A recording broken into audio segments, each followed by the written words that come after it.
فاعوذ باللہ من الشیطان الرجیم بسم اللہ الرحمن الرحیم رب اشرح لی صدری ویسر لی امری واحلل عقدۃ من لسانی یفقہوا قولی۔ ہم دیکھتے ہیں کہ جب کوئی انسان اپنے گھر سے نکلتا ہے تو اس کے ذہن میں کوئی نہ کوئی منزل ہوتی کہ اس نے کہاں جانا ہے، کہاں پہنچنا ہے، پھر وہ اس کے مطابق تیاری کر کے نکلتا ہے۔ اگر سفر چھوٹا ہو، سامان مختصر ہوتا ہے، ایک چھوٹا سا بیگ بھی کافی ہوتا ہے۔ مثلاً یہاں سے اگر آپ نکل کر گروسری اسٹور تک جا رہے ہیں تو آپ جلدی سے کوئی ایک چھوٹا سا بیگ اٹھا کے تھوڑی دیر میں جا کے واپس آ جائیں گے۔ لیکن اگر آپ یہاں سے کسی دوسرے ملک جا رہے ہوں گے اور اگر وہاں آپ کی کوئی جان پہچان نہیں تو آپ کا طریقہ مختلف ہوگا۔ مثلاً اگر آپ اپنے پیرنٹس کے گھر جا رہے ہیں تو آپ کا سامان مختصر ہوگا، لیکن اگر آپ بالکل اجنبی ملک میں جا رہے ہیں تو آپ کا سامان اس کے مطابق ہوگا۔ اکثر لوگ جو فریکوینٹ ٹریولرز ہوتے ہیں وہ ایک ایک چیز کی لسٹ بنا کے رکھتے ہیں تاکہ جاتے ہوئے وہ کچھ بھولے نہیں، اور جہاں جا رہے ہوتے ہیں وہاں کی بھی اچھی طرح خبر لے کے جاتے ہیں کہ جہاں جا رہے ہیں وہاں ویدر کیسا ہوگا، لوگ کیسے ہوں گے، زبان کیا ہوگی، کھانے کا سامان کہاں سے ملے گا، ریسٹورینٹس وغیرہ کیا ہیں، وغیرہ وغیرہ۔ عقل مند وہی ہوتا ہے جو اپنے سفر کے مقصد کے مطابق تیاری کر کے نکلے۔ اگر کوئی شخص بغیر سوچے سمجھے گھر سے نکل پڑے، بغیر تیاری کے اور بغیر سامان کے، بغیر زادے راہ کے نکل پڑے، تو وہ سوائے اپنے آپ کے لیے ایک مصیبت کھڑی کرنے کے اور کچھ نہیں کر رہا۔ وہ ادھر ادھر بیکار گھوم پھر کے تو آ جائے گا لیکن کچھ حاصل کر کے نہیں آئے گا۔ حج جیسے سفر کے لیے بھی اللہ سبحانہ تعالیٰ نے ہمیں حکم دیا ہے کہ وَتَزَوَّدُوا فَإِنَّ خَيْرَ الزَّادِ التَّقْوَىٰ، کہ زادِ راہ ساتھ لے جاؤ اور بہترین زادِ راہ تقویٰ ہے۔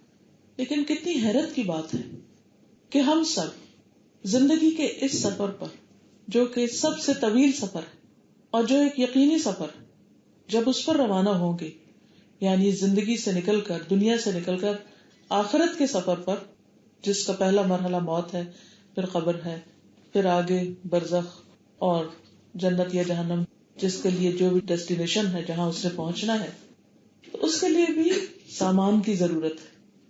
وہ سامان ہمارا نیک عمل ہے۔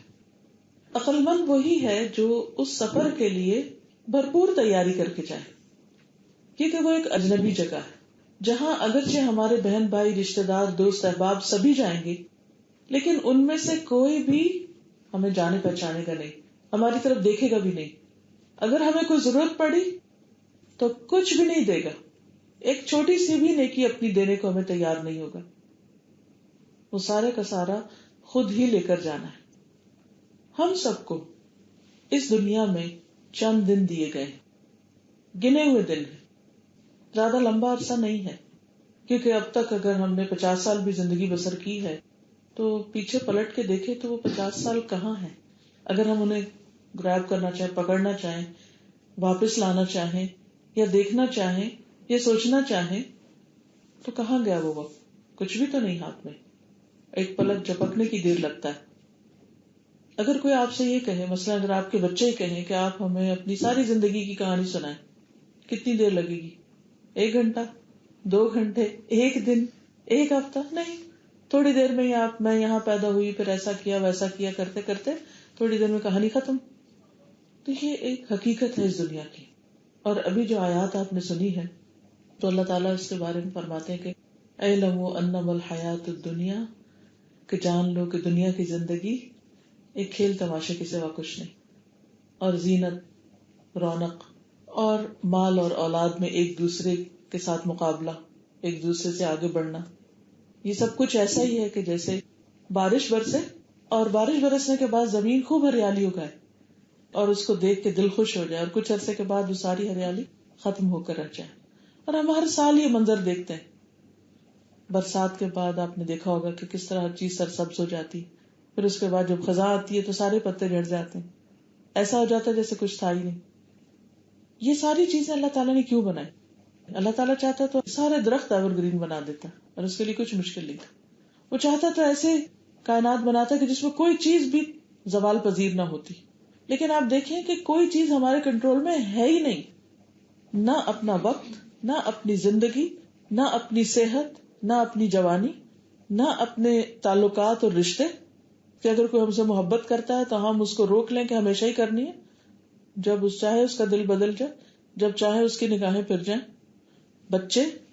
بچے جن کو ہم اپنا سمجھتے ہیں، ہم سب جانتے ہیں کہ جو بچے بڑے ہو جاتے ہیں تو پھر ان کی اپنی زندگی ہوتی ہے، وہ ماں باپ ان کے لیے ایک بوجھ ہی بن جاتے ہیں کہ جن کے ساتھ پہلے تو تعلق مینٹین رکھنا پڑتا ہے جب تک ضرورت ہوتی. جو ساری ضرورتیں پوری ہو جاتی ہیں تو پھر وہ ایک بوجھ بن جاتے ہیں، ایک برڈن محسوس ہونے لگتا ہے. اسی طرح باقی چیزیں بھی، کوئی بھی چیز آپ کتنا بھی اس کو سنبھال کے رکھیں، کتنے عرصے تک اس کو لے جائیں گے. اگر آپ مختلف چیزوں کو دیکھیں تو سوائے چند ایک چیزوں کے، اور ان میں بھی اتنی چینجز آ چکی. ایک دفعہ کینیڈا میرا جانا ہوا اور وہاں پر کینیڈین راکیز مشہور پہاڑوں کے سلسلے ہیں، تو لوگوں نے اس کی بہت تعریف کی، تو میں نے کہا چلے ہم بھی جا کے دیکھتے ہیں. خیر ہم جب وہاں پر پہنچے تو پہاڑوں کی شکل تھوڑی سی مختلف تھی، ان کے اوپر کچھ دھاریاں سے بنی ہوئی تھی. تو میں نے پوچھا کہ یہ دھاریاں کس وجہ سے ہیں، یہ نشان کس چیز کے ہیں؟ تو نے کہا کہ ایک وقت تھا کہ یہاں پر پانی تھا اور پھر وہ پانی کی سطح کم ہوتے ہوتے ہوتے ہوتے پانی نیچے اتر گیا اور یہ سارے نشان اپنے چھوڑ گیا. اچھا، اس کا مطلب ہے کہ یہ پہاڑ بھی اس چینج سے نہیں بچے، پہاڑوں میں بھی چینج آئے، کہیں لینڈ سلائڈنگ ہو جاتی ہے، کہیں کچھ ہو جاتا ہے، پھر بڑے بڑے گلیشیئرز پگھل گئے ہیں، دنیا میں بہت سا لینڈسکیپ بدل گیا.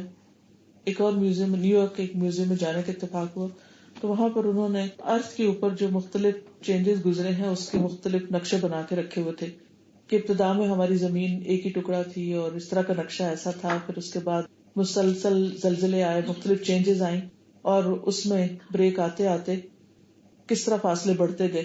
اور باقی اس دن پہلے دفعہ میں نے غور کیا کہ کس طرح اگر یہ زمین کے بکھرے ہوئے ٹکڑوں کو ان ساروں کو قریب لایا جائے تو پھر وہ ایک ہی چیز بن جاتی ہے.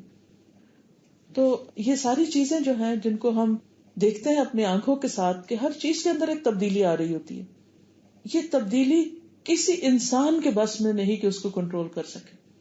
جو مستقل ایک لیسن ہے ہمارے لیے، ہم سب کے لیے، کہ we have to face this change in ایوری تھنگ، چاہے ہماری لائف ہو، چاہے ہمارا موسم ہو، چاہے ہماری زندگی ہو، ہمارے بچے ہوں، لوگ ہوں، ہر چیز کے اندر.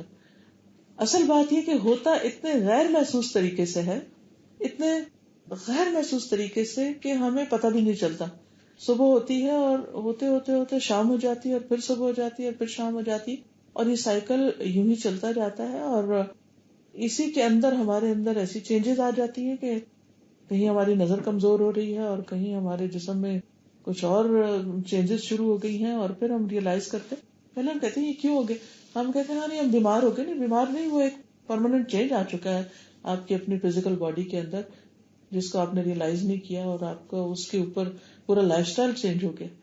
خاص طور پر ایسی بیماریاں جو جان لیوا ہوتی ہیں، اس سے انسان کو پورا لائف سٹائل چینج کرنا پڑ جاتا ہے. اور اتنا سلو طریقے سے بعض اوقات، اور بعض اوقات اچانک بھی ہوتا ہے، لیکن وہ اچانک دکھتا ہے لیکن ہوتا اچانک نہیں، وہ پیچھے سے سلسلہ چل ہی رہا ہوتا ہے. عموماً ہم کہتے ہیں جی اچانک ہارٹ اٹیک، اچانک نہیں ہوا، وہ سب کچھ پائل اپ ہو رہا تھا اور ایک دن اس نے برسٹ ہونا تھا، ایک دن اس نے سامنے سرفیس پہ آنا تھا اور وہ آ گیا. تو اسی طرح ہم سب چاہے آزاد ہیں لیکن اس کے باوجود ہم ایسی لمٹس کے اندر جکڑے ہوئے ہیں کہ ہم اس سسٹم کو چینج نہیں کر سکتے، ہم اس چینج کو چینج نہیں کر سکتے. We have to surrender, we have to submit, we have to cope with it, اور ہمیں اس کے اکارڈنگلی اپنے پلانز بنانے چاہیے.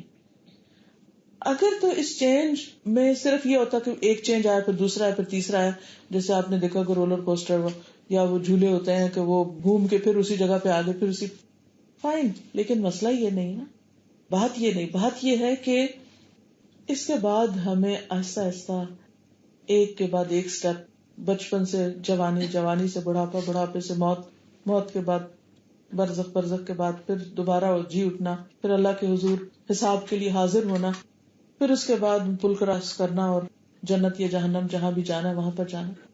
ان سارے مرحلوں کے لیے ہمیں پریپیئر کرنا ہے اپنے آپ کو.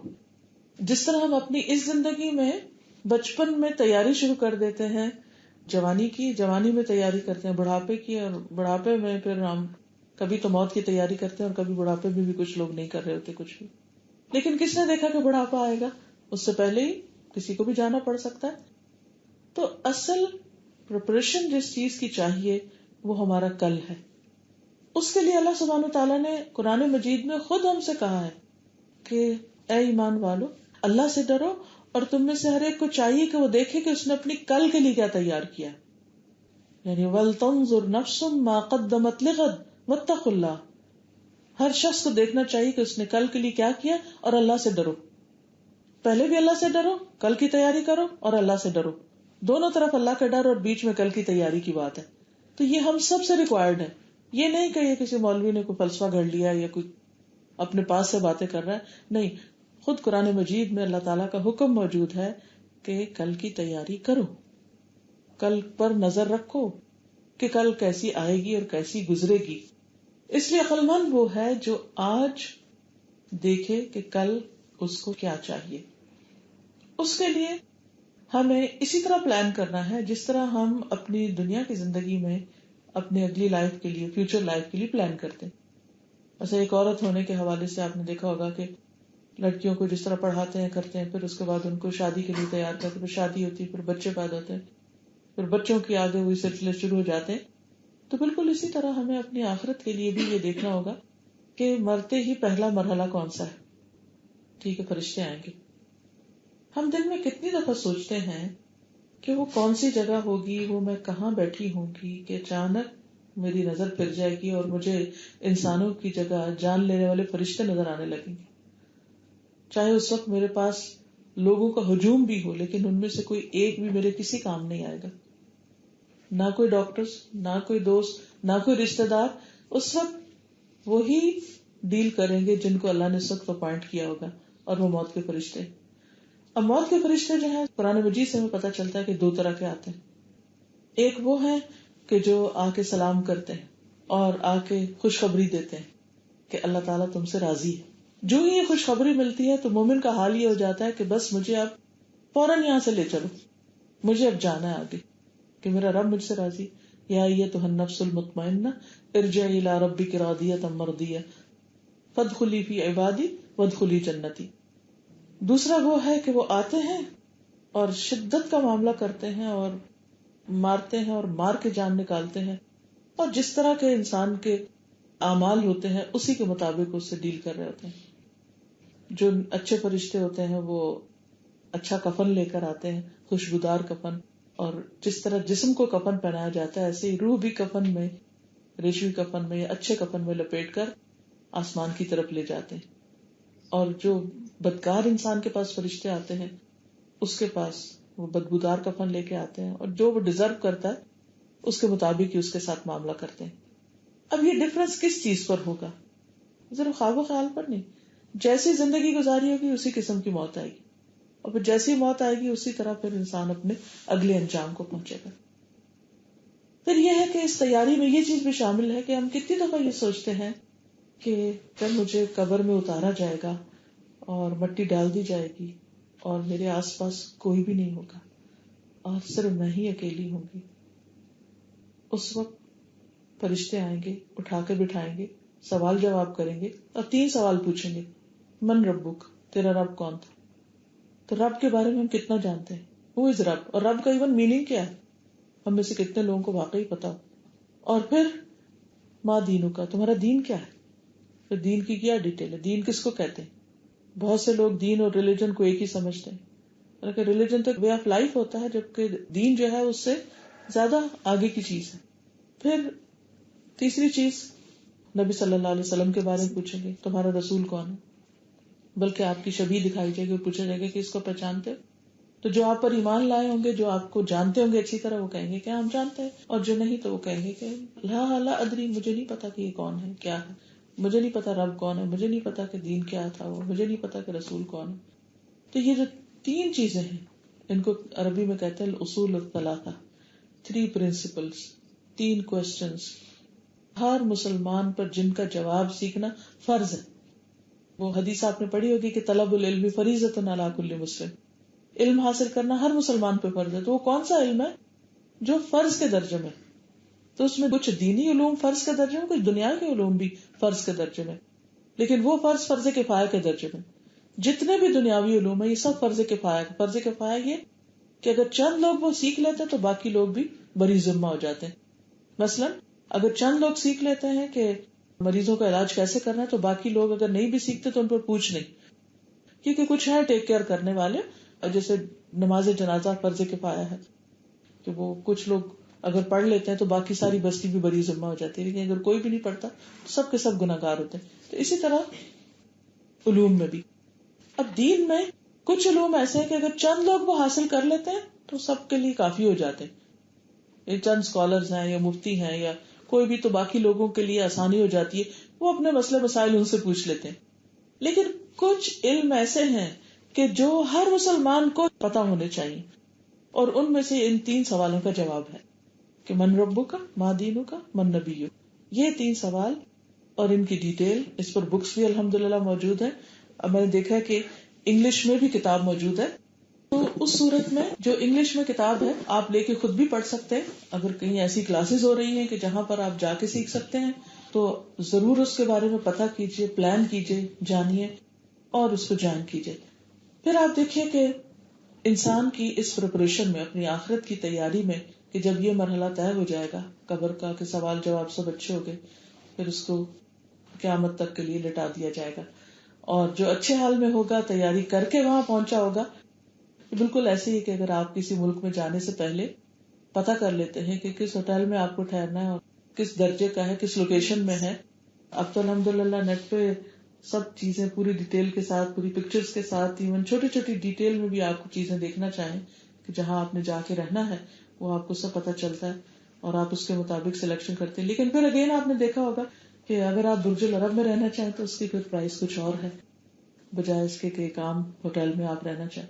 تو دنیا میں بھی فرق ہے اور آخرت میں تو پھر بہت ہی بڑے بڑے فرق ہیں.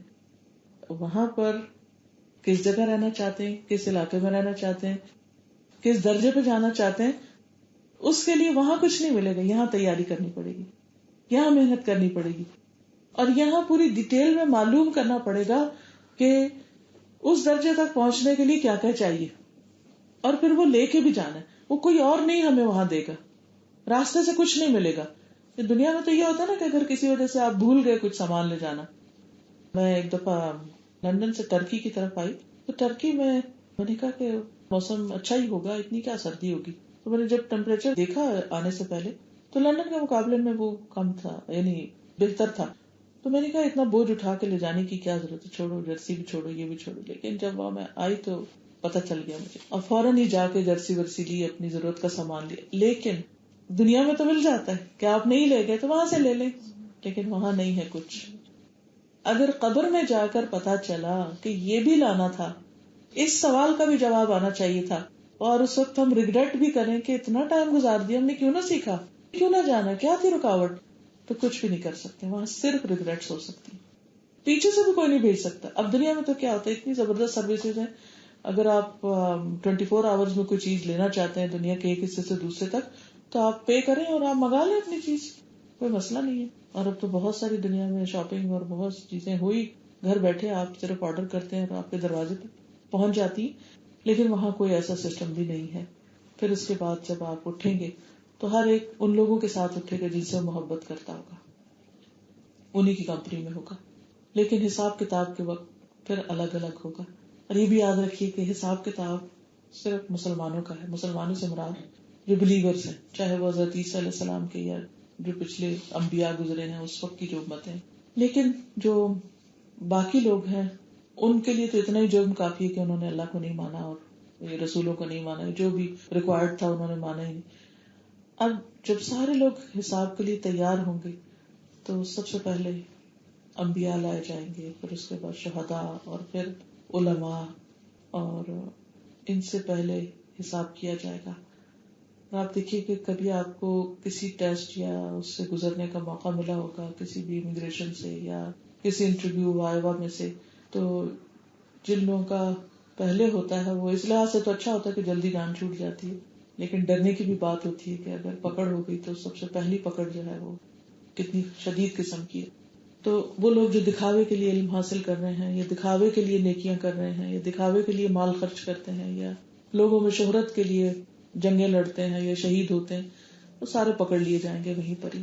پھر اسی طرح انسانوں کے حقوق العباد میں سب سے پہلے خون کا معاملہ، یعنی کہ قتل کس نے کس کو کیا اور کیوں کیا، اور انڈیویجولی جو پرسنل عبادات ہیں اس میں انسان کی نماز کے بارے میں پہلے پوچھا جائے گا، اور اسی طرح کچھ اور سوال ہیں جو ہر ایک سے پوچھے جائیں گے کہ اپنی عمر کہاں گزاری، جوانی کہاں گزاری، علم جو حاصل کیا اس پہ عمل کتنا کیا، اور مال کہاں سے کمایا اور کہاں خرچ کیا، لیا کہاں سے تھا اور دیا کہاں پر، اس کے بارے میں پوچھا جائے گا. یہ حساب کتاب ہو جائے گا اور اللہ سبحانہ و تعالیٰ دوپہر تک سب کے حساب سے فارغ ہو جائے گا. یعنی اتنی تیزی کے ساتھ وہ حساب ہوگا کہ سب کو اپنے اپنے مقام پر بھیج دیا جائے گا.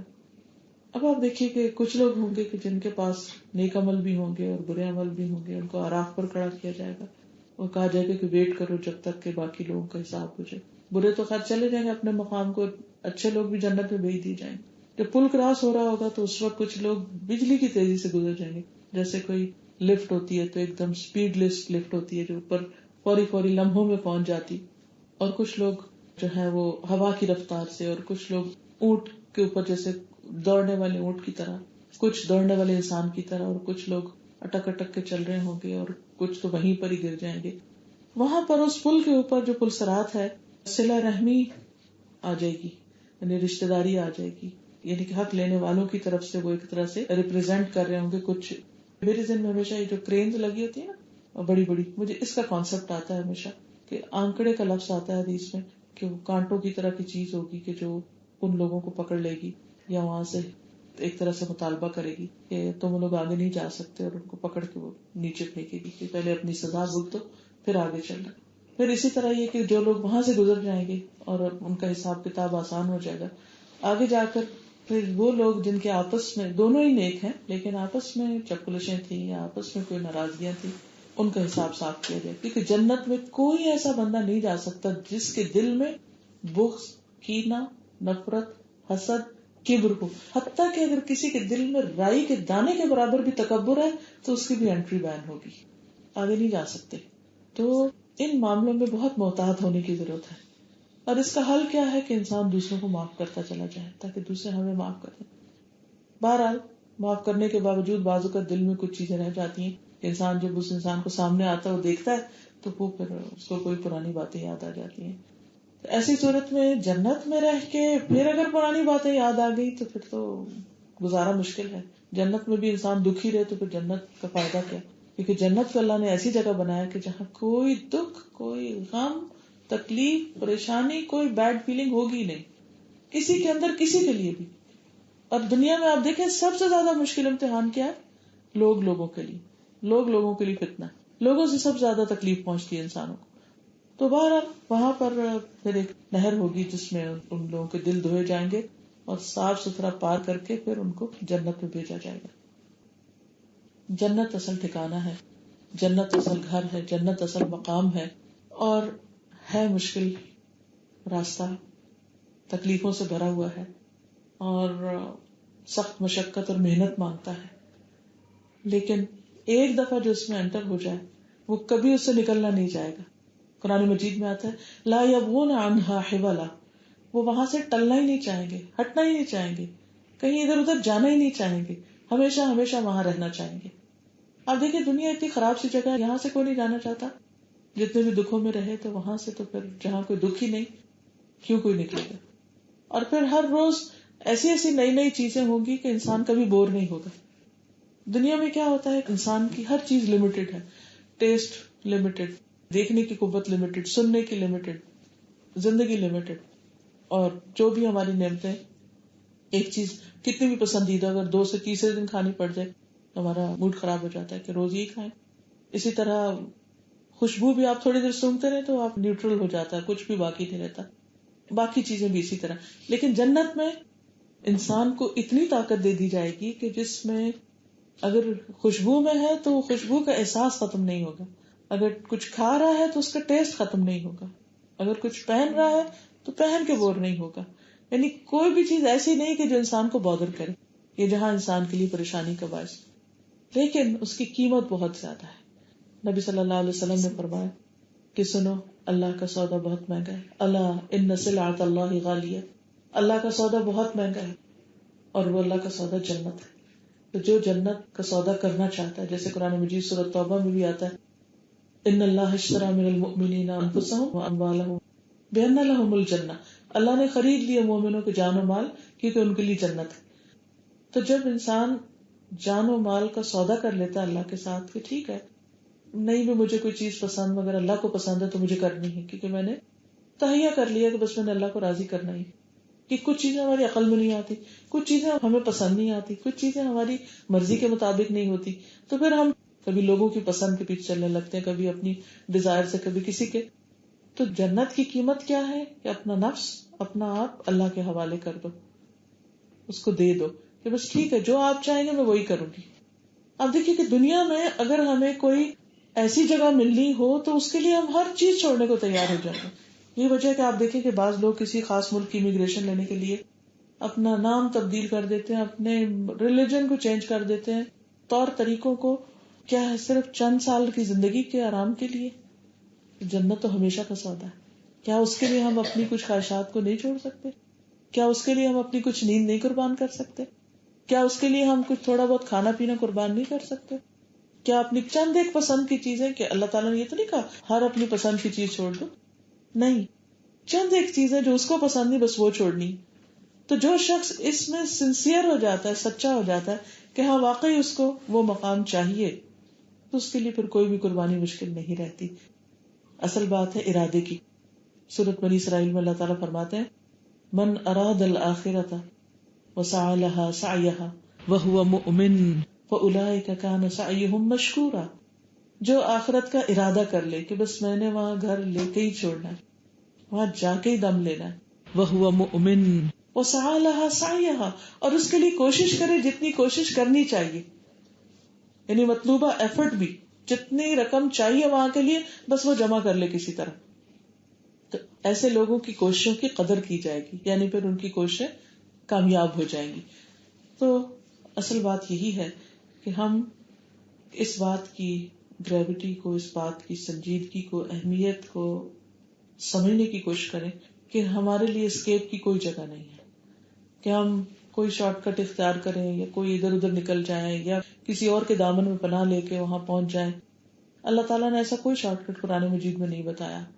اس نے سیدھے سیدھے زندگی گزارنے کے اصول بتائے، ہمیں ایک امتحان میں ڈالا، اور پھر وہ یہ دیکھ رہا ہے کہ کون ایسا عقل مند ہے کہ اپنے لیے کامیابی کی راہوں پر چلنا شروع کر دے. اب یہاں ایک اور چھوٹی سی چیز کا ذکر کروں گی، اور وہ ہے اس راستے کی مشکلات. اس راستے کی سب سے پہلی اور بڑی مشکل خود ہم اپنے آپ، ہمارا نفس. اس راستے کی سب سے پہلی مشکل ہماری اپنی ذات، اپنا نفس ہے. اپنا ہی دل نہیں مانتا، کیونکہ ہم کرتے وہ ہیں جو ہمارے دل میں ہوتا ہے. اس لیے دل کا علاج ضروری ہے، کیونکہ ہم دل کے پیچھے چل کے اپنا مستقبل تو نہیں خراب کر سکتے. مثلاً آپ نے اکثر دیکھا کہ بچوں کا ہوم ورک کرنے کو بالکل دل نہیں چاہتا. اکثر مائیں اس مشکل میں ہوتی ہے، انہیں بار بار کہنا پڑتا ہے کہ اٹھو، کام ختم کرو، کر لو، کوئی پروجیکٹ ملا ختم کر لو. چاہے ذہین بچے ہو، چاہے ایوریج ہو، کوئی بھی ہو، اللہ ماشاء اللہ کہ جو انڈیپینڈنٹلی کام کرے، ورنہ اکثر آ کے ادھر ادھر کھیل کود میں لگ جاتے ہیں، اس میں لگ گئے، اس میں لگ گئے، اور آخری وقت میں بیٹھ کے کام کر رہے ہوتے ہیں. اچھے بڑے لوگ اپنا پروجیکٹ آخری رات جاگ کے پورا کر رہے ہوتے ہیں.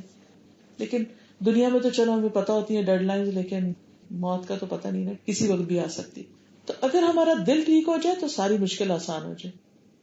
دل کی 3 قسمیں قرآن مجید میں بتائی گئی ہیں. ایک دل ہے قلب سلیم، دوسرا ہے قلب مریض، اور تیسرا ہے قلب میت.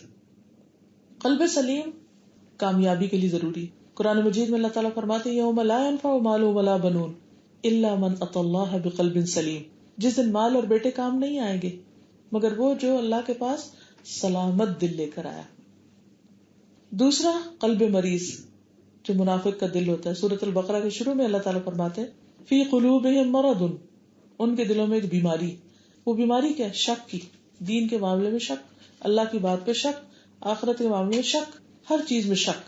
تو شک کی بیماری ہے ان کے اندر. اگر یقین ہوتا تو ان کا عمل تبدیل ہو جاتا. تیسرا ہے قلب میت، بے حس دل، ہارڈ ہارٹڈ، کسی چیز کا احساس ہی نہیں. جیسے کوئی میت ہوتی، مری ہوئی ٹھنڈی چیز جس کو آپ ٹھوکر مارے کچھ کریں ان کو کوئی پرواہ نہیں کہ کیا ہو رہا ہے. جیسے عربی میں ایک شعر ہے کہ کسی میت کو زخموں کی تکلیف نہیں ہوتی. ما لجرح میت بإیلام، کہ اس کو الم نہیں ہوتی، تکلیف نہیں ہوتی. اسی طرح جب انسان کا دل سلیم ہوتا ہے تو اس کو نیکی سے محبت ہوتی ہے، وہ فطرت پر ہوتا ہے، اور اللہ نے فطرت میں خیر رکھی. انسان سچائی پر مبنی ہوتا ہے اور سچائی کی تلاش میں رہتا ہے اور خیر کی تلاش میں رہتا ہے، اور جب وہ نظر آ جاتی ہے تو فوراً آمنا و صدقنا کر لیتا ہے. جو بیمار دل ہوتا ہے وہ قبول نہیں کرتا، اس کا ٹیسٹ بھی خراب ہوتا ہے. مثلا جیسے بیمار ہوتا ہے نا، تو کچھ کھائے تو اس کا مزہ ہی نہیں آتا، کبھی خوشبو نہیں آتی چیز کی، کبھی اور مسئلے ہوتے ہیں. تو وہ اللہ رسول کی بات، اس کی وہ نہ خوشبو آتی ہے، نہ وہ مزہ آتا ہے، نہ وہ ٹیسٹ آتا ہے، اور دل میں شک ہی ہوتا ہے اچھا آیت ہے، پتہ نہیں ہے بھی کہ نہیں، پتہ نہیں اس کا یہ مطلب بھی ہے کہ نہیں، اور وہ کنفیوز رہتا ہے. تیسرے نمبر پہ جو قلب میت ہے اس کو ڈراؤ، اندرتا ہوں املم تنذرہم لا یؤمنون، خواہ ڈراؤ یا نہ ڈراؤ وہ نہیں ایمان لانے والے. انہوں نے فیصلہ کر لیا کہ مان کے نہیں دینی بات. اب آپ دیکھیے کہ قلب سلیم تو بہت ہی کم خوش قسمت لوگوں کا ہوتا ہے. میجورٹی جو ہے وہ قلب مریض ہوتی. دو طرح کا مرض ہوتا ہے، ایک ہوتا ہے انیشیل سٹیج پہ یہ تھوڑا مرض، اور ایک ہوتا ہے یعنی ریڈ الرٹ کہ جو ہلاک کرنے والا مرض ہوتا ہے. مثلا بخار، تھوڑا سا ٹیمپریچر اگر زیادہ ہو جاتا ہے، 40 ہو جاتا ہے، 39 ہو جاتا ہے، تو وہ کہتے ہیں اچھا ٹھیک ہے کام چل جائے گا. لیکن اگر کسی کا اس سے اوپر چلا جائے اور اس حد کو چھونے لگے کہ جہاں انسان کے لیے بہت ڈینجر زون میں داخل ہو جائے، تو انسان یہ نہیں کہتا ہے چلو پیراسیٹامول دے کے کام چلا، نہیں، پھر اس کو مزید کچھ دیکھنا پڑتا ہے. تو اگر ہم کسی بھی بیماری کو 10 پوائنٹس دیں تو ہم میں سے ہر شخص یہ دیکھ سکتا ہے کہ اس کی بیماری کس درجے کی ہے، یعنی 2 پوائنٹ تک ہے، تیسرے پہ ہے، چوتھا، پانچواں. بعض اوقات آدھا مریض ہوتا ہے، آدھا ٹھیک ہوتا ہے. یعنی ہر انسان کے اندر کسی نہ کسی طرح کی بیماری تو ہوتی ہے، لیکن کچھ بیماریاں ایسی ہوتی ہیں کہ جن کے ساتھ انسان مینج کر لیتا ہے، چلتا پھرتا رہتا ہے. کچھ بیماریاں ایسی ہوتی ہیں کہ اس کو بس کسی کام کا نہیں چھوڑتی. بالکل اسی طرح دل کی کچھ بیماریاں ایسی ہوتی ہیں کہ جن کے ساتھ انسان جی لیتا ہے، لیکن کچھ بیماریاں انسان کو ڈپریشن میں مبتلا کر دیتی ہیں. پھر ہر چیز سے انسان کا دل اٹھنے لگتا ہے، پھر اس کو کسی چیز میں خوشی نہیں رہتی. اس کے پاس سب کچھ ہوتا ہے لیکن اس کو کچھ مزہ نہیں آتا، کیونکہ اس دل میں اللہ کی محبت نہیں، اس دل میں وہ خوشی نہیں. کیونکہ اللہ سبحانہ وتعالیٰ کی ذات ہمیشہ سے اور ہمیشہ رہے گی. جب اس پر توکل ہوتا ہے، اس پر یقین ہوتا ہے، اس پر ٹرسٹ ہوتا ہے، اس کی عظمت، اس کی طاقت پر بھروسہ ہوتا ہے، تو پھر انسان کو دنیا کا بڑے سے بڑا مشکل کام مشکل نہیں لگتا. لیکن یہ سب اس وقت احساسات جاگتے ہیں، پوری طرح فلی فنکشنل ہوتا ہے دل جب وہ قلب سلیم ہوتا ہے، صحت مند دل ہوتا ہے. یہ جب بیمار ہوتا ہے تو تھوڑا تھوڑا فنکشن کرتا ہے، کبھی وہ ٹھیک ہو جاتا ہے، کبھی پھر وہ گر جاتا ہے، کبھی اٹھتا ہے، کبھی بیٹھتا ہے. تو ہم میں سے ہر ایک کو اپنے اندر جھانک کے دیکھنا چاہیے کہ اس کے دل کی حالت کیا ہے. اور پھر بعض اوقات انسان کا دل پورے کا پورا بھی سلیم ہو جاتا ہے، لیکن پھر ایسی چیزیں بیچ میں آ جاتی ہیں جو دوبارہ اس کو بیمار کرتی. کیونکہ اکثر ایسا ہوتا ہے کہ ہم بڑے اچھے حالت میں ہوتا ہے، کوئی ایک ہوا چلتی ہے تو کوئی وائرس ایسا آ جاتا ہے کہ پڑ جاتے ہیں بیٹھے بیٹھے، پتہ ہی نہیں چلتا، اچانک ہی کچھ تھوڑا بہت شروع ہوتا ہے اور بڑھ جاتا ہے. بعض بیماریاں ایسی ہوتی ہیں جو اندر ہوتی ہیں اور وہ چھپی ہوئی ہوتی ہیں اور ہم نے کبھی اس کا احساس ہی نہیں کیا ہوتا. جیسے کینسر جیسی بیماریاں بعضوں کو کتنی مہلک ہوتی ہیں، لوگوں کو پتہ نہیں چلتا، وہ سمجھتے ایسے ہی بس جسم تھکت وغیرہ ہے، لیکن اچانک پتہ چلتا کہ تیسرے درجے پہ آ چکے ہیں، تو بس چند ہی کے مہمان رہ گئے. اس لیے انسان کو ایک تو مکمل اپنا جائزہ لیتے رہنا چاہیے کہ اس کی دل کی حالت کیا ہے. اور اس کی موٹی موٹی باتیں یہ ہیں، کہتے ہیں 3 موقعوں پر اپنے دل کا جائزہ لو. ان میں سے ایک، جب اللہ کا ذکر ہو رہا ہو، تنہائی کا وقت ہو اور قرآن کی مجلس ہو، قرآن پڑھ رہے ہو، تو دل کیسے لگتا ہے یا نہیں لگتا. اگر ان 3 جگہوں پر تم اپنے دل کو متوجہ پاؤ تو سمجھو کہ دل ہے، ورنہ اللہ سے قلب سلیم مانگو. اگر دل نہیں لگتا، تنہائی میں دل نہیں لگتا، اکیلے بہت ہی وحشت ہے، گھبراہٹ ہوتی ہے، اس کا مطلب بیمار ہے. اسی طرح اگر ذکر کی مجلس اچھی نہیں لگتی، بیمار ہے. اسی طرح اگر قرآن پڑھتے ہیں تو بور ہوتے ہیں، دل ہی نہیں لگتا قرآن پڑھنے میں، تو بیمار ہے. تو اس کے پھر انسان جب کوئی یہ ڈائگنوز کر لے کہ بیماری ہے اندر، تو فوراً پھر علاج کے لیے کام کرے. اب علاج کا طریقہ کیا ہوتا ہے کہ ہر بیماری کا جو علاج ہے وہ اس کے بازو کا اپوزٹ جانے میں. مثلا آپ دیکھیے کہ ڈائبٹیز کا علاج کیا، بلڈ پریشر کا علاج کیا، اس میں کچھ چیزیں چھوڑنے کو کہتے ہیں کہ آپ میٹھا نہیں کھا سکتے. کہتے ہیں شوگر کی بیماری ہے تو اس کا بظاہر تو لگتا ہے شوگر اور کھانی چاہیے، لیکن یہ کہ نہیں، وہ شوگر کٹ کرنی پڑے گی. تو اسی طرح جس قسم کی بیماری ہوتی ہے انسان کو، دل کی بیماری بھی، اور جو چیزیں اس بیماری کو بڑھاتی ہیں ان چیزوں کو کٹ کرنا پڑتا ہے. وہ چیزیں کیا ہیں جو دل کی بیماری بڑھاتی ہیں؟ روحانی دل کی، مثلا بہت زیادہ لوگوں میں گھلنا ملنا، ہر وقت باتیں کرنا، فضول باتیں، اس وقت تو بہت مزہ آتا ہے، لیکن بعد میں ایک وحشت سی ہوتی ہے، اچھا اس نے مجھے یہ کیوں کہہ دیا، اچھا میں نے یہ کیوں کر دیا، وہ کیا ہوا وہ کیا ہوا. تو وہ الٹیمیٹلی انسان کے اندر ایک ایسی اداسی سی اور ایک پریشانی سی پیدا ہوتی. تو باتیں کم کرنی چاہیے، یعنی ضرورت کی کرنی چاہیے، حال چال پوچھنا چاہیے، لیکن بس talking for the sake of talking talking talking یہ انسان کے دل کو بیمار کرتی ہے، یہ دل کے بیمار ہونے کی علامت ہوتی ہے. پھر دوسری چیز تمنائیں، ڈیزائرز، بہت زیادہ ڈیزائر، یہ بھی ہونا چاہیے، وہ بھی ہونا چاہیے، وہ بھی ہونا چاہیے. وہ انسان کے دل کو اتنا پریشان رکھتی ہیں کہ پھر جو ہوتا ہے وہ نظر ہی نہیں آتا اور اس کو انجوائے نہیں کر سکتا. پھر اسی طرح ہر وقت کھانے میں دلچسپی اور بہت پیٹ بھر کے کھانا، یہ بھی انسان کے دل کو سخت کرتا ہے اور دل کی بیماری میں اضافہ کرتا ہے. اسے بہت زیادہ سونا، سوتے رہنا، سستی، لتھارجی، کسی وقت بھی کسی کام میں دل نہیں لگنا، بس نہیں بھی سو رہے، لیٹے ہوئے تو بس لیٹے ہوئے، بس ٹھیک ہے اٹھ جاتے ہیں، اچھا آج کر لیں گے، کل کر لیں گے. اس طرح کی جو کیفیات ہیں ان سے باہر نکلنا چاہیے انسان کو. یہ ساری چیزیں مل کے انسان کے اندر سے عمل کی صلاحیت چھین لیتی ہیں. پھر ایک اور چیز جو دل کو نقصان دیتی ہے وہ شیطان کے وسوسے. یعنی ہماری اپنی خواہشات تو ہوتی ہیں اور کچھ لائف سٹائل ایسا ہوتا ہے کہ جو انسان کے دل کو بیمار کرتا ہے، اس کے اندر سے ایمان کمزور کر دیتا ہے. اور کچھ شیطان کے وار ہوتے ہیں. شیطان کے جو وار ہیں ان میں سب سے پہلا وار یہ ہوتا ہے وہ انسان سے کفر کی باتیں کرواتا ہے. لیکن اگر کوئی شخص اس سے بچ جاتا ہے اور وہ چاہے دل میں کوئی ایسی بات آ بھی جو زبان پہ نہیں لاتا یا وہ مانتا نہیں، کیونکہ وسوسے تو آتے ہیں، ہر ایک کو آتے ہیں. صحابہ کرام کہتے ہیں کہ ہمیں وسوسے آتے ہیں یا رسول اللہ صلی اللہ علیہ وسلم، بعض اوقات ہمیں ایسا وسوسہ آتا ہے کہ دل چاہتا ہے جل کے کوئلہ ہو جائے لیکن وہ بات ہمارے اندر نہ آئے، لیکن پھر بھی آ جاتا ہے، کیونکہ شیطان کچھ نہ کچھ ڈالے رکھتا ہے گندگی، اس کو انسان نکالتا ہے کسی بھی طرح، اس سے بچتا ہے. تو پھر وہ انسان کو بدعت پہ لے آتا ہے. بدعت کیا ہوتی ہے کہ دین کے نام پہ وہ کام کرنا جو نہ قرآن میں نہ سنت میں نبی صلی اللہ علیہ وسلم نے کیے ہی نہیں، خود ساختہ رسم رواج جینے مرنے پہ. اور یاد رکھیے کہ بدعت جو ہوتی ہے نا وہ عقیدے اور عبادت میں ہوتی ہے، اخلاق اور معاملات میں بدعت نہیں ہوتی. بس اخلاق میں اگر مینرز میں کبھی اوپر نیچے کمی بیشی کو اور ہم کچھ سیکھ لیں پڑھ لیں تو وہ بدعت نہیں ہوتا. عبادت میں کیا ہے کہ جیسے نماز کی 4 رکعت ہے تو 4 ہی پڑھنی، 5ویں نہیں کر سکتے. اسی طرح اللہ کا ذکر کرنے کے جو طریقے نبی صلی اللہ علیہ وسلم نے سکھائے اگر خود ساختہ کوئی ایجاد کر لیں گے تو وہ پھر بدعت میں آ جائے. اور بھی کافی تفصیلات ہیں اس میں. کسی ایسے کام کو عبادت سمجھ کے کرنا جو آپ کو کہا نہیں گیا، یہ تو دین میں ایڈیشن ہو جاتی. کلو بدعت ضلالہ کلو ضلالۃ فی النار، ایسی چیزیں دین سے دور لے جاتی، فرض چھڑا دیتی ہیں اور چیزوں میں بندہ پڑ جاتا ہے. جب وہ شیطان دیکھتا ہے کہ یہ تو بہت ہی کانشیس ہے اور کوئی فالتو کام نہیں کرتا تو پھر وہ اس کو کبیرہ گناہوں کی طرف لاتا ہے. اچھا کبیرہ گناہوں میں کچھ تو ایسے ہیں جو ہمیں اچھی طرح پتہ ہے کہ یہ بڑے بڑے گناہ ہے، زنا ہے، شراب ہے، ان کا توبہ استغفار، اس چیز پاس نہیں جانا. لیکن غیبت جو زنا سے بھی بدتر ہے اس سے وہ مشکل بچتے ہی نہیں ہے کہ کچھ نہ کچھ کہہ ہی دیتے ہیں. پھر ماں باپ کی نافرمانی، ان کو ستانا ہے کبیرہ گناہ ہے، کوئی اس کا پرواہ نہیں کرتا. آپ دیکھیں چھوٹے چھوٹے بچے بدتمیزی کر رہے ہوتے ہیں اور اتنی ان کی اٹھان ہی اس غلط کام پہ ہو رہی ہوتی ہے. پھر اسی طرح اچھے بھلے لوگوں کے بارے میں بدگمانی کرنا، کسی پہ الزام لگانا، کسی عورت پہ تہمت لگانا، یہ سب کبیرہ گناہ ہے. جب انسان اللہ سے ڈرنے لگتا ہے تو وہ اپنی زبان بند رکھتا ہے اور ایسی چیزوں سے بچتا ہے. شیطان دیکھتا ہے کہ یہ تو میرے ہاتھ سے نکل گیا، پھر وہ صغیرہ گناہوں میں ڈلواتا ہے. وہ کہتا ہے یہ تو چھوٹی سی بات ہے، یہ کرنے سے کیا بگڑ جائے گا، یہ تو کر لو. اور چھوٹے کرتے کرتے وہ ایک بڑا کبیرہ گناہ ایک طرف، اور چھوٹے چھوٹے اس سے بھی بڑا سائز ہو جاتے ہیں. پھر جب انسان کو اور اللہ کا ڈر آتا ہے تو کہتا ہے نہیں بھائی اللہ کو پسند ہے، مجھے نہیں کرنا، چاہے چھوٹا سا ہے لیکن مجھے یہ بھی نہیں کرنا، مجھے اچھا لگتا ہے کہ میں یہ بھی چھوڑ دوں. جسے آپ دیکھیں نا کہ جو لوگ ڈائٹنگ کرتے ہیں تو وہ پھر مکمل پرہیز کرتے ہیں. یہ تھوڑی کرتے ہیں کہ اچھا بڑا میل نہیں کھانا لیکن چھوٹا چھوٹا سارا دن کھائے رکھو، جو بھی دل میں آئے یا جو سامنے آئے وہ کھا لو. نہیں، وہ سارا بچنا پڑتا ہے. پھر اس کے بعد آپ دیکھیے کہ جب وہ شیطان یہ دیکھتا ہے کہ اچھا یہ تو چھوٹے گناہوں سے بچنے لگ گیا، پھر وہ آتا ہے تو وہ انسان سے غیر اہم لیس امپورٹنٹ کام کراتا ہے. مثلاً ایک دن میں آپ کئی کام کر سکتے ہیں لیکن وہ کہتا ہے ایک جو کر لیا دوسرا کیا کرنا.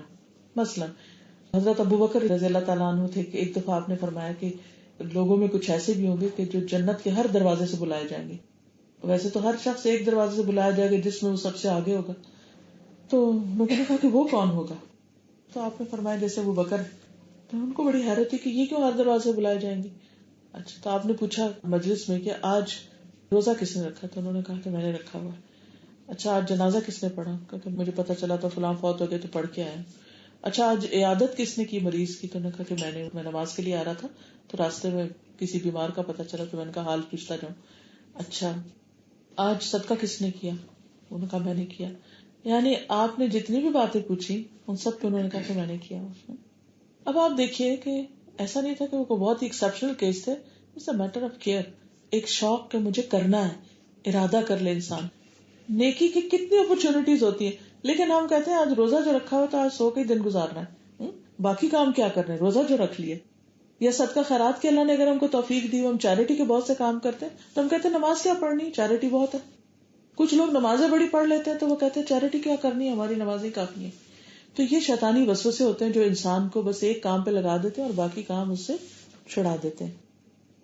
پھر آپ دیکھیے کہ جب شیطان دیکھتا ہے کہ نہیں یہ بڑا سمجھدار ہو گیا یہ شخص تو, اور یہ تو اپنے کیلکولیٹڈ رکھتا ہے کہ مجھے تو ایک نہیں جتنے بھی میرے پاس توفیق ہے میں اتنے کام کروں, تو پھر وہ اس کو کمزور کرنے کے لیے پریشان رکھنا شروع کرتا ہے.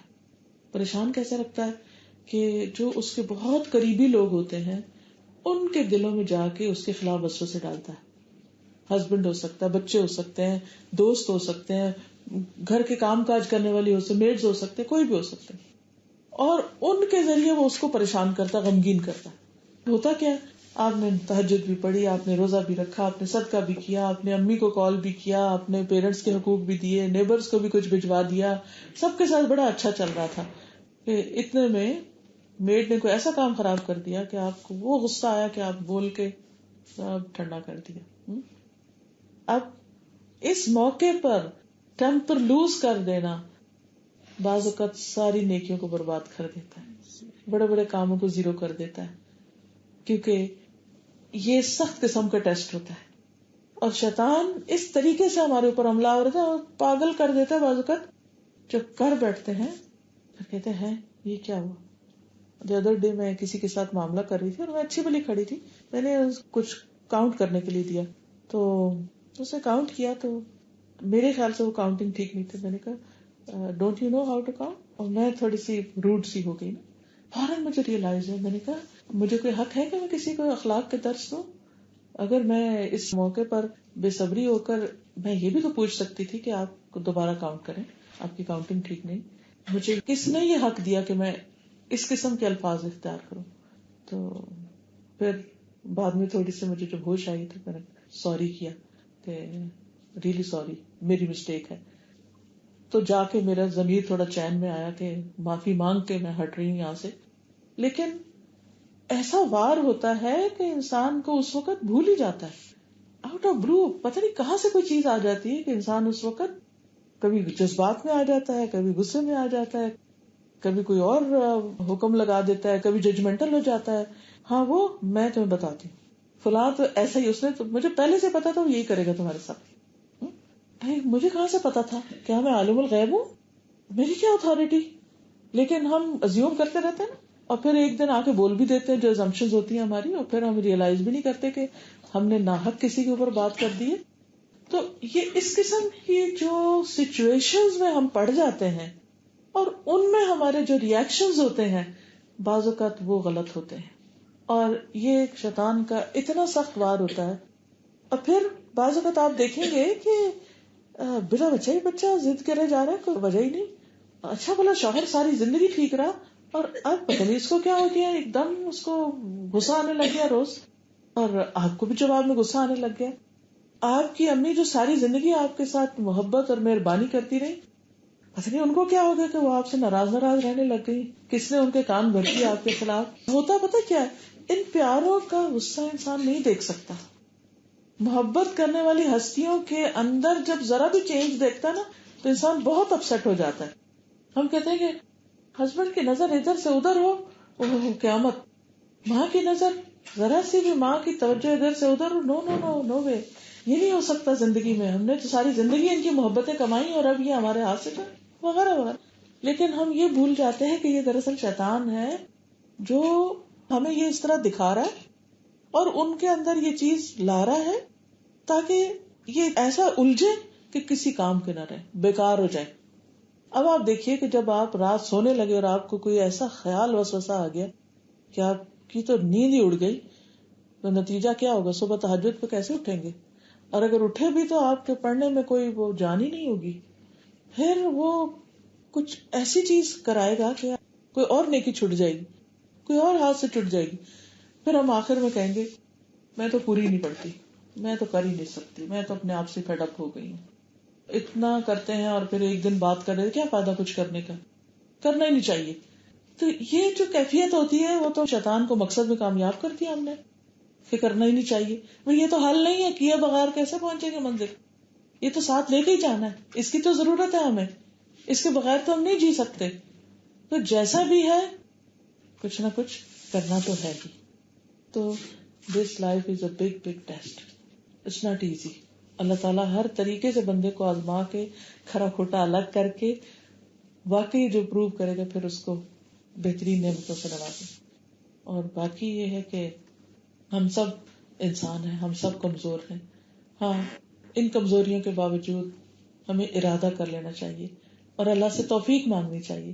اگر اللہ کی توفیق ہو جائے تو کوئی چیز مشکل نہیں رہتی، لیکن بہت کانشیس اور الرٹ ہو کے زندگی بسر کرنی چاہیے، کیونکہ ذالک الکتاب لا ریب فیہ ھدی للمتقین. اور متقین کون ہوتے ہیں؟ وہ کانشیس لوگ جو شعور کے سطح پہ زندگی بسر اور اس میں وہ جاگتے رہتے ہیں کہاں کیا ہو رہا ہے. اذا مسهم طائف من الشیطان تذکروا، جب شیطان کی طرف سے کوئی وسوسہ آتا ہے تو فوراً جاگ اٹھتے ہیں کہ نہیں یہ تو ٹھیک نہیں ہو رہا. کیونکہ اور یہ اس وقت ہوتا ہے جب تقویٰ ہو. تقویٰ کیسے آتا ہے؟ ذالک الکتاب لا ریب فیہ ھدی للمتقین. جس نے تقویٰ کی زندگی گزارنی اس کو اس کتاب کا پتا ہونا چاہیے کیا کہتی ہے، تاکہ اس کو روز گائیڈ لائن ملتی رہتی ہے، یہ کرنا، یہ نہیں کرنا، یہ کرنا، یہ نہیں کرنا. پھر کچھ اور رکاوٹیں کیا ہوتی ہیں کہ ہم زندگی کے بارے میں انسیکیور ہوتے ہیں. اگر ہم نے اللہ کی اطاعت کر لی تو ہماری زندگی پتہ نہیں کیسی ہو جائے گی، یہ روٹ گیا تو پتہ نہیں کیا ہو جائے گا. لوگوں کو رازق سمجھنے لگتے ہیں، لوگوں کے اوپر ڈپینڈ کرنے لگتے ہیں، لہٰذا اللہ کو راضی کرنے کا سوچتے ہی نہیں. تو اللہ تعالیٰ بھی ضرور ٹیسٹ کرتے ہیں کہ اچھا بھلا اس وقت یہ کیا کرتے ہیں. جب ہمارا ایمان مضبوط ہوگا تو انشاءاللہ ہمارے ڈیسیژن بھی ٹھیک ہونے لگے گی. اور اس کے لیے بہت ضروری ہے کہ ہمارا قرآن مجید کے ساتھ ایک مضبوط تعلق ہو اور روز کی روز اس سے گائیڈنس لیتے رہیں. تو اس لیے ہمیں اس راستے پر استقامت کے ساتھ، جیسے ہم دعا مانگتے ہیں ہر نماز کے اندر، اہدنا الصراط المستقیم صراط الذین انعمت علیہم، کہ اللہ ہمیں ایسے لوگوں کا راستہ دکھا جن پہ تو نے انعام کیا، سیدھا راستہ.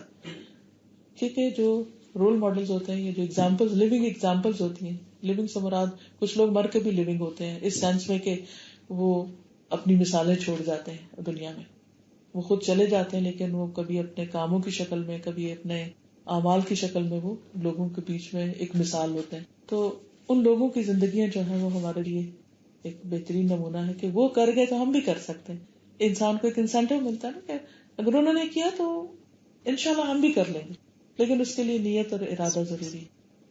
کچھ ایڈ کرنا چاہیں، کچھ اپنا ایکسپیرینس شیئر کرنا چاہیں، کوئی بھی چیز.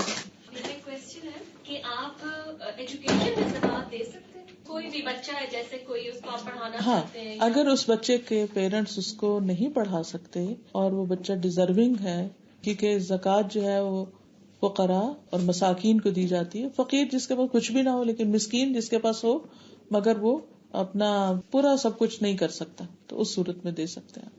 یتیم ہو، پیرنٹس کے پاس صرف اتنا ہے کہ کوئی سیونگ نہیں ہے لیکن بچہ بریلینٹ ہے، اس کو آگے بڑھنا چاہیے، تو اس صورت میں دے سکتے ہیں. نیت جو ہے انسان کرتا تو ہے پر وہ بدلتی رہتی ہے، بس جو ہی خیال آئے تو پھر واپس پلٹ لے. اچھا جی، تو وہ غلط تو نہیں ہو جاتی ہے؟ نہیں، اللہ تعالیٰ اس ایفرٹ کا بھی اجر دیں گے، کیونکہ من اراد الآخرہ، جو آخرت کی نیت سے کچھ کرتا ہے اس کا ارادہ کرتا ہے لیکن بیچ میں شیطان خلل ڈالتا ہے تو پھر واپس انسان اپنی نیت ٹھیک کر لے. جنوری ہے تو دسمبر یہ سب گزرا، جس میں کرسمس اور اس کے اوپر بہت ہمیں ای میل آتے رہے، ٹیکسٹ میسج بھی اگر آپ بھیجیں گے تو اس کا مطلب یہ ہوا کہ آپ نے یہ مان لیا کہ یہ جیسس کرائسٹ کی برتھ ڈے اور یہ کہ وہ گاڈ ہے، اور آپ نے شرک کر لیا. تو نیت اگر یہ نہیں تھی کیسے یہ ہو سکتا ہے کہ پھر آپ نے شرک کر لیا؟ دیکھیے دو چیزیں ہوتی ہیں نا، ایک ہوتا ہے ایکشن اور ایک ہوتی ہے نیت. ایکشن جو ہے وہ نبی صلی اللہ علیہ وسلم کے طریقے پر ہونا چاہیے، اور نیت جو ہے وہ آپ کی اللہ کی رضا کے لیے ہونی چاہیے کہ کوئی بھی کام آپ نے اللہ کو راضی کرنے کے لیے کرنا ہے. اب اس موقع پر آپ کسی کو ایسا ٹیکسٹ میسج بھیج رہے ہیں جس میں ان کی عید کی مبارک ہے، تو ہم دو طرح چیک کریں گے. نمبر ایک یہ کہ کیا یہ کام میرا اللہ کی رضا کے لیے ہے، اللہ کو راضی کرنا اس کا مقصد ہے. اللہ کو راضی کرنے کے لیے کام وہ ہونا چاہیے کہ جس پر اللہ تعالی ناراض نہیں ہے، ایٹ لیسٹ منیمم. اچھا، کرسمس کا کانسیپٹ کیا ہے؟ جیسس کرائسٹ پیدا ہوئے.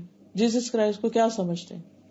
اللہ کا بیٹا سمجھتے ہیں. یعنی اللہ کا بیٹا پیدا ہونے پر آپ مبارک دے رہے ہیں اس دن کی، کس دن میں پیدا ہوا تھا. تو اللہ تعالیٰ تو قرآن مجید میں سورۃ مریم میں اگر آپ پڑھیں تو واضح طور پر آتا ہے تکاد السماوات یتفطرن منہ، قریب ہے کہ آسمان پھٹ پڑے، وتنشق الارض، زمین شق ہو جائے، وتخر الجبال ہدا، پہاڑ ٹوٹ کے بھربھرے ہو کے گر پڑے، ان دعوا للرحمن ولدا، کہ انہوں نے رحمان کا بیٹا پکارا. یہ کہنا بھی اللہ تعالیٰ کو اتنا شدید ناراض کرتا ہے، اتنا شدید اللہ تعالیٰ غضبناک ہوتے ہیں اس بات پہ. تو یہ کانسیپٹ تو ایک طرف. دوسرا یہ کہ سنت میں ہم دیکھیں گے کہ ایسے موقع پر ظاہرہ نبی صلی اللہ علیہ وسلم مدینہ میں رہے جہاں جیوز بھی تھے، پھر آپ کے پاس کرسچن وقت بھی آیا. کیا آپ نے ان کو کوئی ایسے میسجز بھیجے؟ کہیں کوئی دلیل ہے؟ کوئی بھی ایسی چیز نہیں ہے. تو اس صورت میں ہمیں ایسے کاموں سے بچنا چاہیے کہ جس کا ہماری دین میں کوئی اصل نہیں ہے. It's not just simple matter. آپ اگر ان کی برتھ ڈے ہے جس دن وہ خود پیدا ہوئے، اگر آپ کی کوئی کرسچن فرینڈ ہے، اس کی برتھ ڈے پر اگر آپ اس کو کوئی میسج لکھ کے بھیج دیتی ہیں دعا کا، کوئی بات نہیں. لیکن کیونکہ اس میں کوئی عقیدہ وغیرہ نہیں ہے، وہ ایک خیر سگالی کی بات ہے. لیکن اس کے اندر ایک پوری فلسفی ہے. آپ کو معلوم ہے جس دن کرسمس ہوتی ہے اس دن آپ کوئی کسی بھی چینل پر کسی بھی جو چرچ کا کوئی آپ سرمن لگا کے سن لیں وہ کیا کہہ رہے ہوتے ہیں. جیسے ہم بھی عید پر کچھ مطلب بڑی عید پر حضرت ابراہیم کی کہانی سناتے ہیں اور چھوٹی عید پر بھی اب کچھ نہ کچھ باتیں کرتے ہیں. تو یعنی اس دن کی سگنیفیکینس کیا ہے، تو اس کے حساب سے ہم پھر ایکشن کریں. ہمیں پھر ان کو سمجھا دینا چاہیے کیونکہ وہ جو ہمیں عید پہ بھیجتے ہیں ٹیکسٹ، تو پھر ہم تو نیت جو تھی یہ بالکل خدا کو ناراض کرنے کی نہیں تھی، بلکہ یہ بتانا تھا کہ مسلمان بھی تھوڑا سا نہیں. وہ اس دن ضروری نہیں کہ اسی عید پر، آپ کسی اور موقع، جیسے میں نے کہا نا کہ آپ ان کی اپنی برتھ ڈے پہ بھیج دیں، کسی اور ٹائم پہ بھیج دیں. تو پھر آپ یہ نیو ایئر وغیرہ جس طرح ہم اس کو سیلیبریٹ کرتے ہیں وہ ایک پورا کمرشلائز ہو گیا وہ سب کچھ. That's something else. اگر ہم صرف یہ کہیں کہ اللہ کرے تمہارا یہ سال بہت اچھا گزرے، سو واٹ، اس سے بڑی بات نہیں ہے. لیکن کچھ چیزوں کے ساتھ عقیدہ وابستہ ہے. جیسے میں نے کہا نا بدعت جو ہے عقیدے اور عبادت میں ہے، لیکن عام روزمرہ زندگی کے جو ہمارے میل ملاقات کے طریقے، کپڑا پہننے کا طریقہ، ان میں نہیں. عقیدہ کے اوپر میرے لیکچرز ہیں، ابھی ریسنٹلی اپلوڈ ہوئے ہیں. اگر وہ ساری سیریز آپ سن لیں ایک ایک کر کے تو انشاءاللہ اللہ پر ایمان اور پھر آخرت اور یہ ان کو بہت ڈیٹیل میں نے دلائل کے ساتھ مختلف ریفرنسز کے ساتھ کیا ہوا. تو عقیدہ کے نام سے ویب سائٹ پہ مل جائے گا آپ کو انشاءاللہ. ٹیکسٹ آنی شروع ہوگی کہ بقرہ عید پہ قربانی صرف وہ کرتے ہیں جو حج کر رہے ہوتے ہیں، تو جو لوگ نہیں حج پہ گئے ہوئے ان کے لیے قربانی کہیں نہیں ہے. اسی کو بدعت کہتے ہیں. کہاں پہ ریلیونٹ ملے گا ہمیں؟ دیکھیے اگر آپ قربانی سے متعلق کوئی بھی حدیث کی میجر بک پڑھیں گے نا، جیسے الہدا کا ہی پیمفلیٹ چھپا ہوا، اس میں ہم نے صحیح ریفرنس کے ساتھ چیزیں لکھی ہوئی ہیں. اس میں یہ حدیث کوٹ کی ہوئی آپ کو ملے گی کہ نبی صلی اللہ علیہ وسلم مدینہ میں 10 سال رہے اور ہر سال قربانی کرتے رہے. ٹھیک ہے، حج تو آپ نے ایک ہی کیا تھا، تو باقی سالوں میں آپ نے کیوں قربانی کی؟